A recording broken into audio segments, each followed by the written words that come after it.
What's up, everybody? Noah Kiss back here for my review of the brand new Gravitas Ventures comedy, Mack and Rita. This is all about old soul, new age. A 30-year-old spends a wild weekend in Palm Springs and wakes up to find she's magically turned into her 70-year-old self.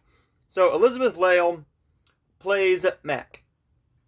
Mack is in Palm Springs for a wild bachelorette weekend before her best friend's wedding. Now, she goes to this area with I'm just gonna say what he is. Basically, he is a hippie. He is a hippie who does this whole spiel. She gets inside of a tanning booth, and she basically I am trying not to spoil. But she goes on and on and on, and now she turns into a 70-year-old woman, played by Diane Keaton. So, what this is all about is her basically learning about the older generation, while also teaching the older generation things like Instagram likes, brand deals, stuff like that. But also learning along the way. We've seen this story before. We have seen this story many, many, many times. We've seen it flipped inside and out. The most popular one is, of course, Big. We also had Little, the reverse version of Big, which Big is good. I need to give it one more shot because I didn't love it the first time. I think I watched the extended cut, and that's why I didn't love it. So I'm gonna watch the theatrical cut the next time I watch it later this year. Probably next month. Mack and Rita is a fine film. This is not a great film. It has, right now, the last time I looked, it had a 27% on Rotten Tomatoes, and that's awful. Now, I'm not going to say it's 27% bad. This is a film that I think does have a couple redeeming qualities. However, there's some drawbacks to those redeeming qualities, and mainly the backlog. The drawback is Diane Keaton is too good for this material. She elevates this material, as does Elizabeth Lail. But that's it. There's not much here. There's not much with this film. This is a film that is 95 minutes, 88 to 89 minutes without the end credits. It's one that I can say I watched. That's pretty much it. It's one that I watched. There's nothing overly awful about the movie. There's nothing absurdly bad about it. There's nothing all out awful about it. I'm just going to say that right now. I didn't hate this film.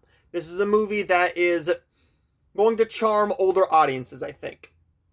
Now, Diane Keaton, her past films have been for the older crowd, which is what it's basically what she's been doing. Book Club. Book Club, Palms, Love the Coopers, Five Flights Up, The Big Wedding, and So It Goes, stuff like that.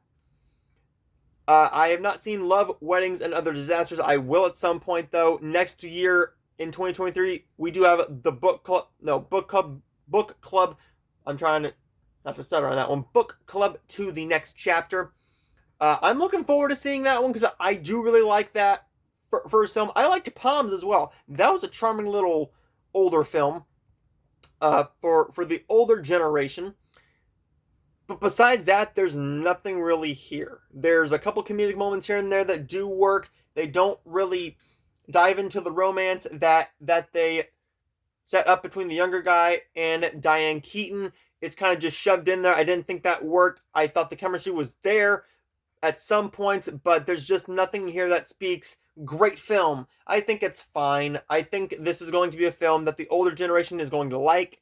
I think this will do fine at the box office for its budget. I don't think it's going to do 10 million opening weekend. This could do 2-3 million maybe, but I don't see a whole lot of theaters carrying this because it is a lower budget film, which is sad. It is sad, and I hate that. But Mack and Rita is definitely one I can see doing some decent numbers, and a film that is bigger for Gravitas Ventures because Diane Keaton is in it. Diane Keaton elevates this, not what you're expecting this film to be. I thought this was going to be a great film. I thought you could have done a lot more with this story, with this material, but otherwise than that, Mack and Rita is just a perfectly fine, older type film, but nothing I'm ever going to watch again. If you want to see it, it's in select theaters. I know that the AMC Dine-In in Disney Springs is showing this. I know a lot of other theaters are showing this. So if you get the chance, if you are interested in this type of film, if you liked Book Club, if you liked Palms, if you liked As So It Goes and Five Flights Up, Diane Keaton's work as of recently, check this film out. But besides that, nothing really much to say about this one. I'm going to give Mack and Rita a C-. I will see all of you guys next time. And thank you to Gravitas Ventures for sending me over a free screener link to review for you guys. I will see all of you guys next time.